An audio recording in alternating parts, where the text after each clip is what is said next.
Hey guys, Bible in a Year, episode 78. If they only knew. I mean, like, if the watchers only knew. Do you know where I am right now?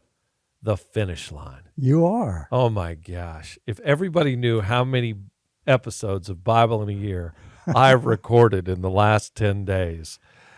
3 with Daniel. No, 3 with James. I think 10 with Daniel. 19 with Pastor Jim. That's a record. It is. I did, I think, 9 or 10 with you last week, and now we're finishing up these last 2. I've recorded all those episodes just to get ahead a little bit because I'm going to Ireland, buddy. Yeah. I think I'm actually back from Ireland. Am I back from Ireland? You are. I am back from Ireland. When people are watching this, I'm back from Ireland. You know? I mean, I hope I'm back from Ireland. Who knows? Oh, You but might anyways. like it. Yeah, I might like it. I might have stayed. Or maybe I never made it back. Oh, don't say that, Kevin. Oh, gosh. Anyways, so well, we're on Ruth 3 and 4. Guys, again, Bible in a Year. It's just, this has been a blessing, I think, for all of us and for many of you. Again, on YouTube, please subscribe. Please like it. Please comment. And apparently there's something that you can do to ring a bell. If you'd be a part of that, we would love for you to be a part of it. We're going to finish up Ruth right now, Ruth 3 and 4. Here we go.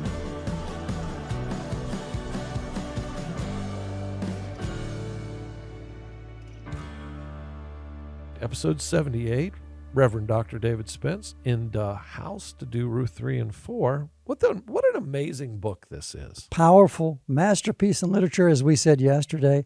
And you talk about loyalty. Ruth, her loyalty to God, her loyalty to Boaz, her loyalty to Naomi, her loyalty to the other people out in the field. She's a hard worker. She's driven.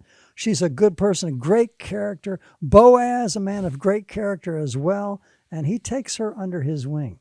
Appropriately takes her under his wing. Yeah, absolutely. It's a beautiful love story, and every woman loves a love story. Yeah, this is like a biblical rom-com. It is. All right. Okay, say again, how many times is the word redeemed or redeemer? 23 times in this short little book. And we're talking about Christ as our Redeemer. And, you know, one thing, too, that brings all this together, when Job was so down, so depressed, he lost his children, he lost his health, he was in excruciating pain, Job said, I know that my Redeemer lives. So we're talking about the Redeemer today. Amen. All right. All right. Get us up to speed. Well, let's look at chapter 3, Ruth chapter 3, starting in verse 1. One day, Naomi, her mother-in-law, said to Ruth, my daughter, should I not try to find you a home where you will be well provided for? Is not Boaz, with whose servants' girls you have been, a kinsman of ours? The plot thickens. Tonight, he will be winnowing barley on the threshing floor.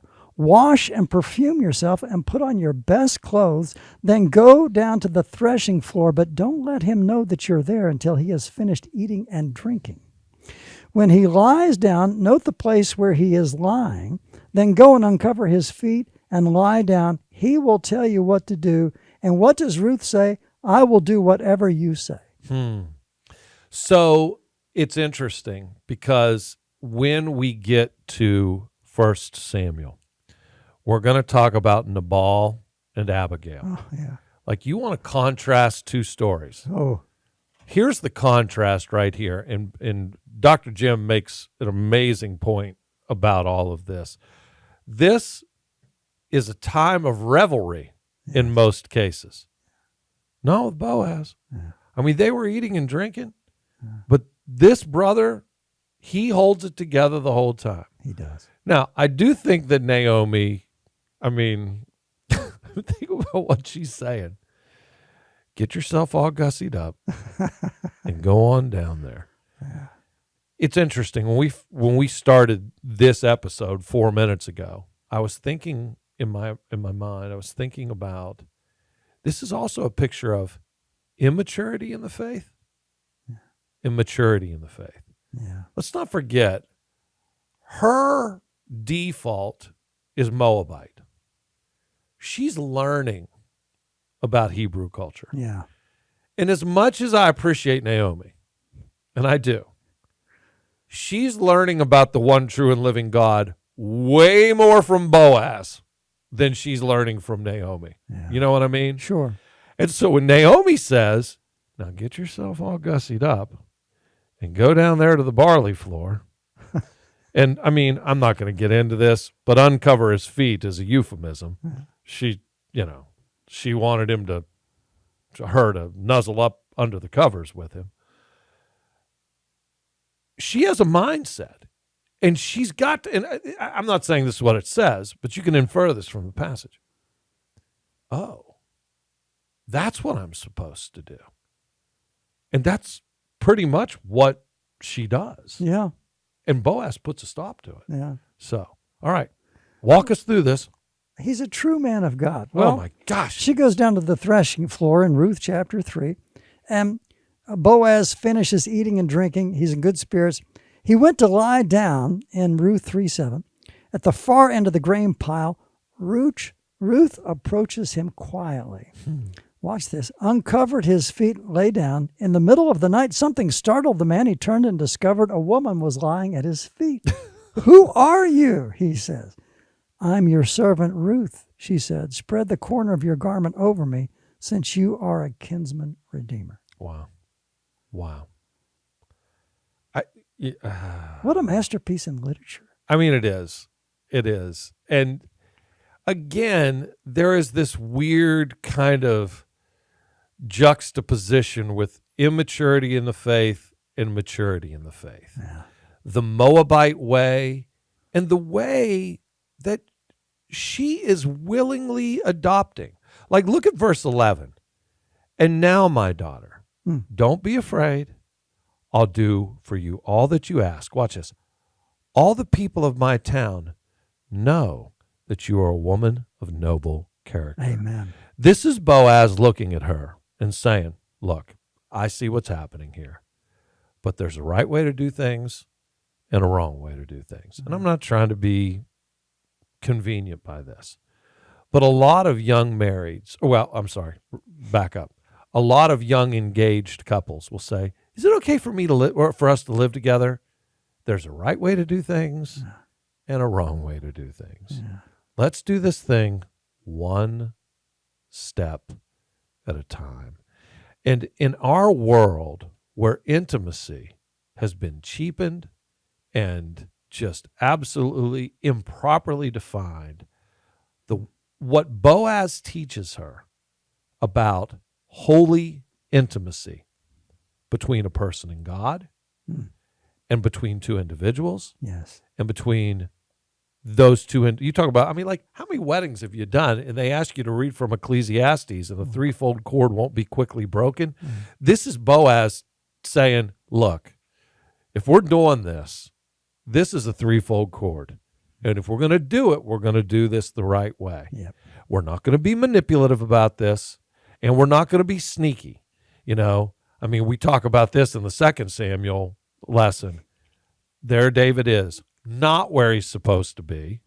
She wasn't supposed to be down on that threshing floor. No. He was supposed to be on the threshing floor. Puts everybody in the proper place. Look, you can stay here for the night because you don't need to be walking home in the middle of the night. But you're going to get up before morning. We're going to maintain your character. You're going to go home, and then I'm going to make right what could go really wrong right now. Yeah. I mean, nobody knew. They're all probably drunk around there. Boaz is not. He has the wherewithal to put this thing in the right position. You know what I mean? So, a man of great character. And, he says to Ruth, you didn't run after the younger man. I think there's an age difference here. There's a huge age difference. I think he's much older. And why isn't he married? Never found the right woman?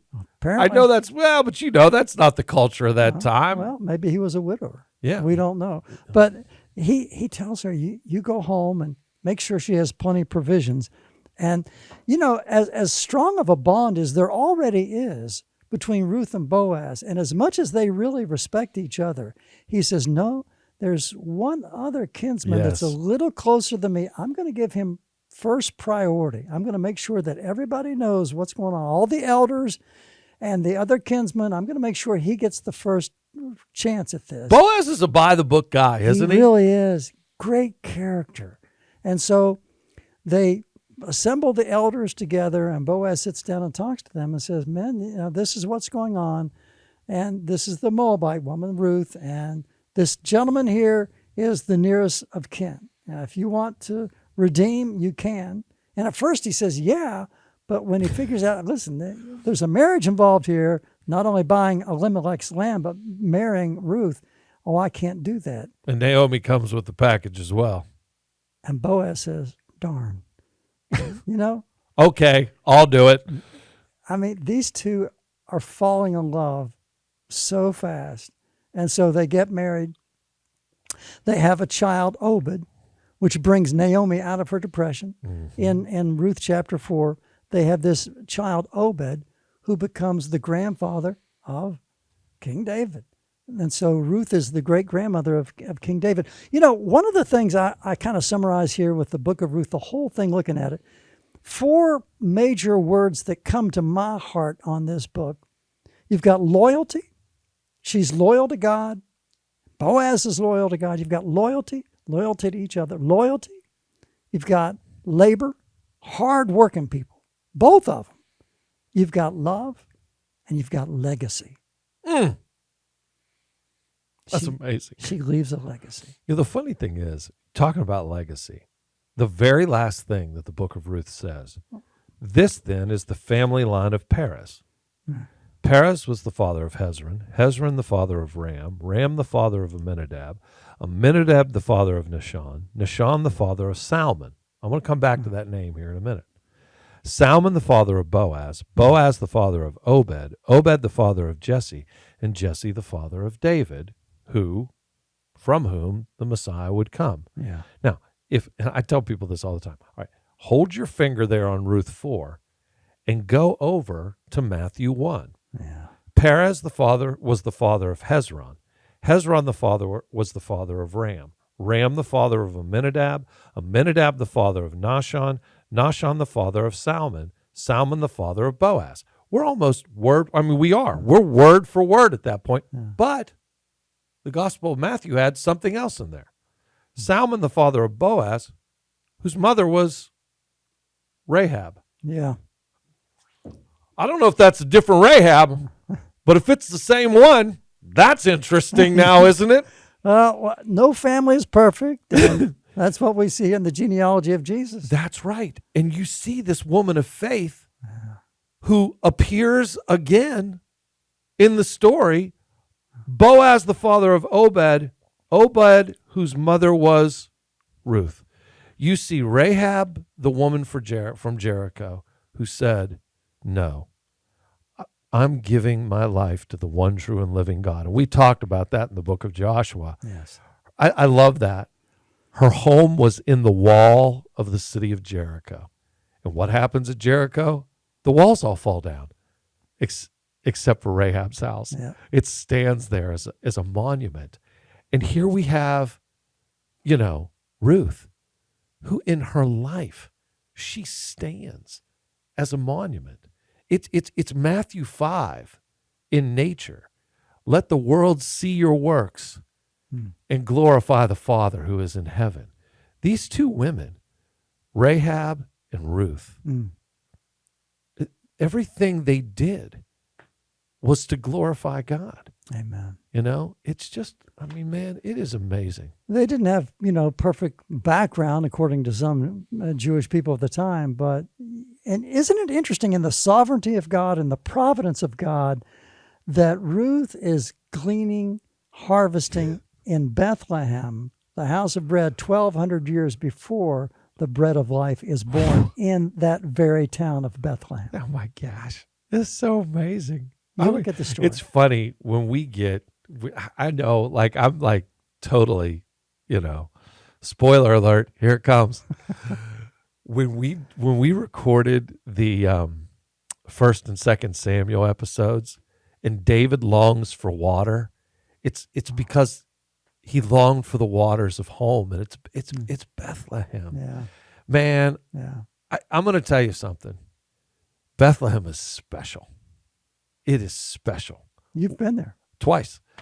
one of the best worship services I ever had. And I don't know if it was the cave, but it was one of those shepherds' caves. Ooh. And we worshiped in there, man. I've received Holy Communion in those caves. Wow. It's just, wow. It is amazing. It is amazing. And that's a crazy old place to, if you're farming in Bethlehem, you must be a heck of a farmer, because it is on the side of a hill. I mean, it's it's just amazing. Something else Father Patsy taught me years ago. Barley is the grain of the poor. It sure is. It is the grain of the poor.